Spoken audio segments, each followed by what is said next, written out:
Fellas, do you know the Ugandan president, Yoweri Museveni? They cannot understand that somebody is keeping quiet, but he's not happy with me. No, until you tell him that you go and eat your mother's something.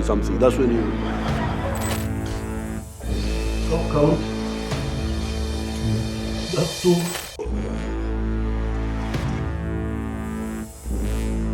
This one is all Uganda made. This actually was designed by me. You should learn about this man. The Ugandan president has reiterated about their will not to ever export any iron ore raw again, meaning no more raw minerals being exported. It's going to be either developed in Uganda, promoted in Uganda, then sold abroad, or nothing. Watch what he has to say. Exporting, you are donating money and donating jobs. When you see these children dying in the Mediterranean, going to Europe, this is the problem. They are being killed by these economies of raw materials. So you can go to every raw material, whether it is agro-based or minerals. Some people wanted us to export. We have got very good iron ore here. The best in the world, high grade, 70% pure. It's the best. There's only the one of Peru is near, about 50%, but ours is much higher. So some people wanted us to export iron ore or tare, we call it in our language, to India. And one of our districts, where some people who are here, whom I see come from, had already made a deal with India that we sell our iron ore to them as iron ore. I said over my dead body, I have banned all the export of unprocessed minerals from here. Let them stay in the ground. When the grandchildren come, they will get them out. So, a ton of iron ore at that time they would give us $47. Then they go, because it is very high quality, a ton of iron ore gives you 700 kilograms of steel, almost 1-to-1. Now, from a ton of steel, that time they were getting $900. So, the sleepy Africans here, the French have a good word, dormir beaucoup, that we are sleeping too much. The sleepy Africans would get $47. A clever outsider would get $900 from almost the same amount of. Later on, when the price had come down a bit of steel, it was about 600, 700. I don't know where it is now. But it's much more than what we would be getting. So I said, no way. Let the iron ore stay in the ground.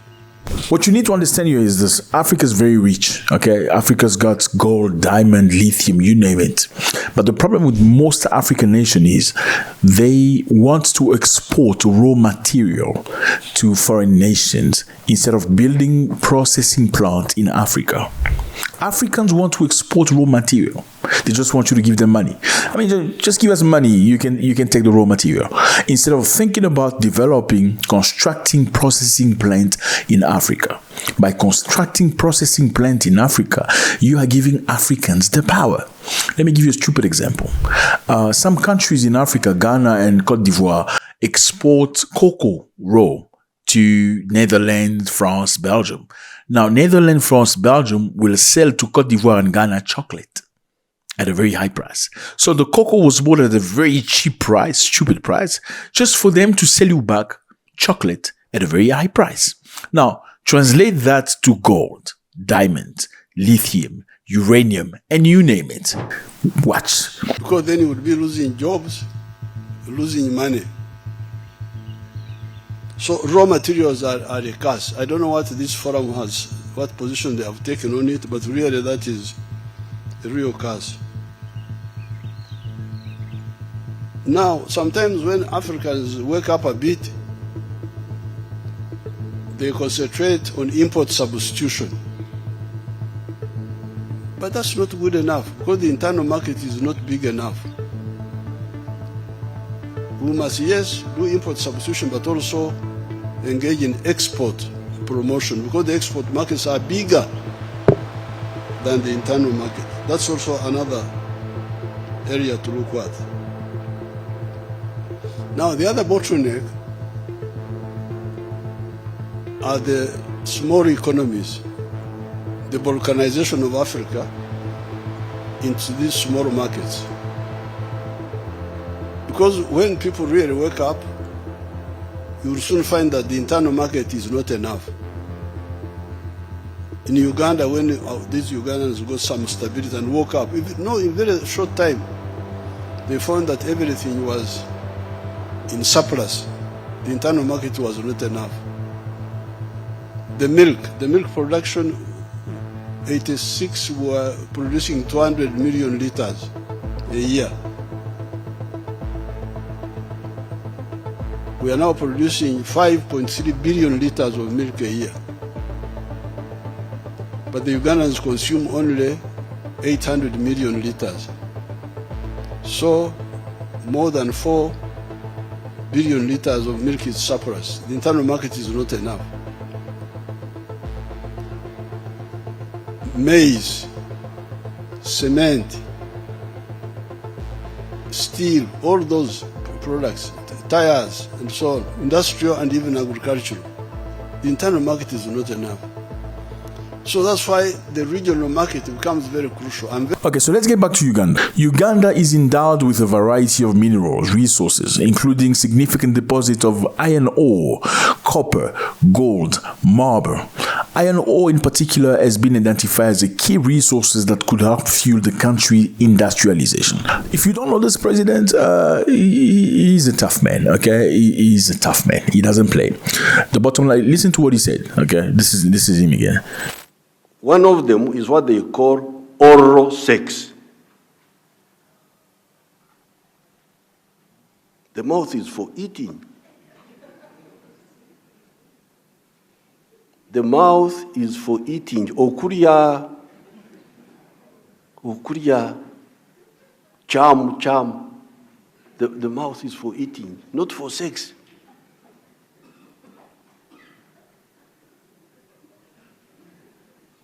We know the address of sex. We know where sex is.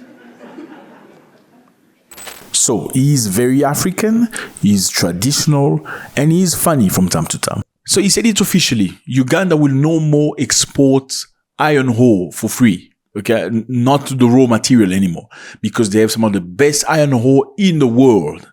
So if you want iron ore, come to Uganda, build a processing plant, then we can talk. And most of the investors ran away. And many African countries do not like doing this because you feel like you're going to scare the investors away. While the president of Uganda doesn't give a continental. But after he did that, after he said, I'm not exporting any raw material anymore. If you don't want it, we can leave it here. Our grandchildren will come and find it. They will develop it in due time. Guess what happened? They came back. Then Western nation companies came back willing to build processing plants. Initially, they refused, saying it's too much money involved. After Uganda say, I'm not sending anymore, you can stay wherever you are. We can keep our goods as well for our grandchildren. They came begging. We have several companies. We're going to go through them. What do you get by building processing plants in Africa? You have job creation and skill development. Setting up a processing plant would create employment opportunities in the mining and manufacturing sector. It will also help build technical expertise and skills in the workforce, fostering a more skilled labor force in Uganda. So what we have here, we're going to have job creation and skill development among Africans. So a lot of Ugandans are going to be working, will have jobs if you have a processing plant in Uganda, okay, as opposed if you have a processing plant in Germany. You're giving jobs to the Germans. Then you're going to get what you call number 2, skill development. You will allow the Ugandans to be developed in terms of skills. So you don't have to import, like most Africans do most of the times, engineers and knowledgeable people from Western nations to come and do the job. I mean, look at Africa. In order to build the roads, you have to bring in Chinese. In order to build a railway, you have to bring in Chinese. Now, when the Chinese leave, can you maintain the railroad? Do you have the ability? Have you acquired the skills? Or are you going to be forever a client? When it breaks down, you have to call the Chinese back to come and fix it for you.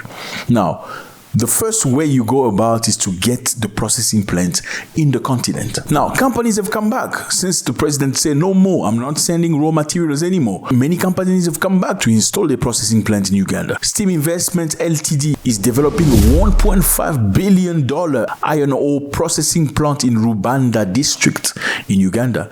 And they're looking to employ approximately 7,000 direct workers and 35,000 indirect workers. Imagine creating 35,000 jobs for just building a processing plant in a country. And this is not the only company. There's another company named Sino Mineral Investment Company. This is a Chinese company. Uganda has cooperated with China in many, many sectors. We're going to get back to that. This company also is creating jobs in local factories.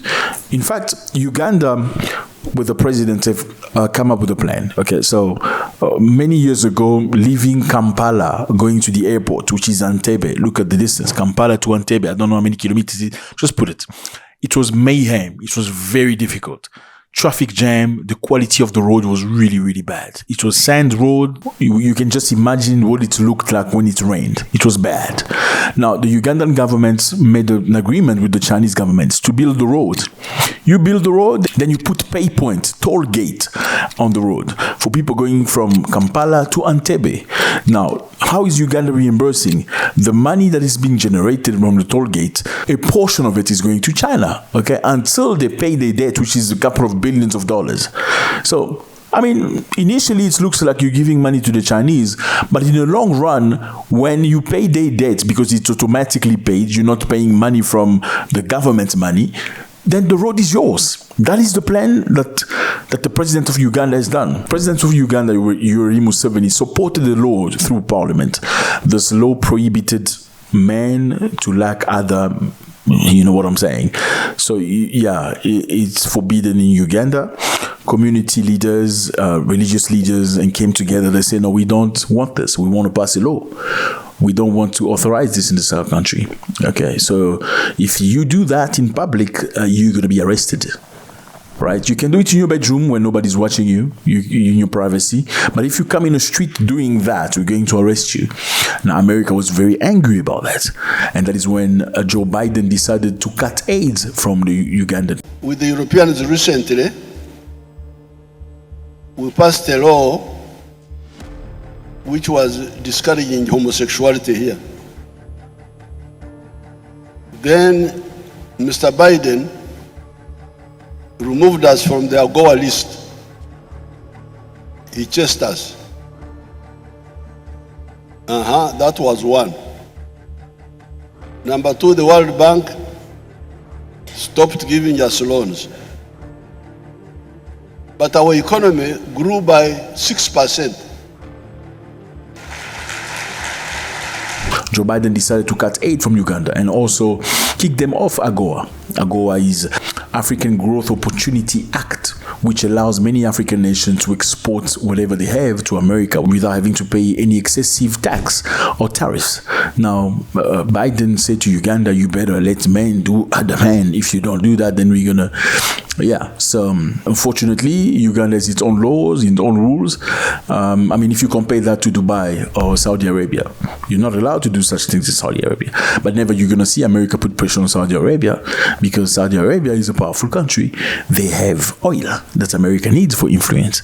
So you don't want to frustrate the Arabs. But little Africans, it's okay. They're just little Africans. What they mean nothing, man. Come on, you can go force them, teach them how to live life.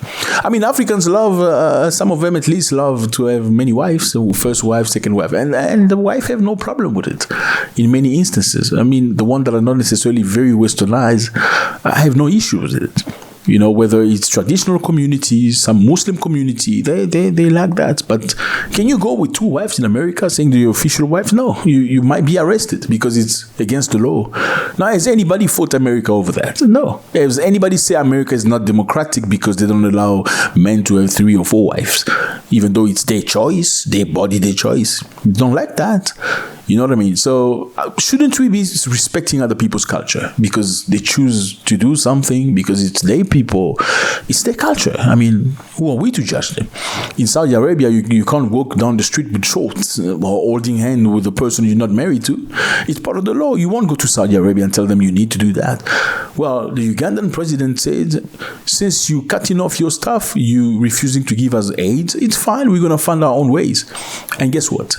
That was a big opportunity for Uganda to start producing things for themselves and stop the dependency.